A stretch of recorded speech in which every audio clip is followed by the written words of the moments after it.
Hi everyone, in front of me I've got OnePlus Nord CE 3 Lite, and let me share with you how to check an IMEI number of this device.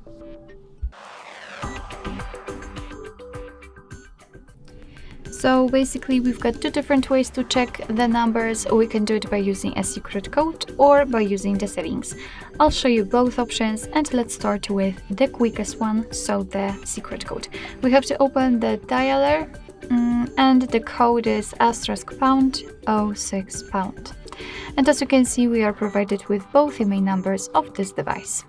If you want to, you can also check it by using the settings, and this way is longer. However, it will be useful if for some reason the secret code won't work or you will forget about it. So let's enter the settings, then scroll down to the very bottom and enter about device. And here we have to find the IMEI numbers. So let's tap on the status, and as you can see right here, we've got both IMEI numbers for both SIM slots. Alright, so basically this is it. This is how to check IMEI numbers in your OnePlus Nord device.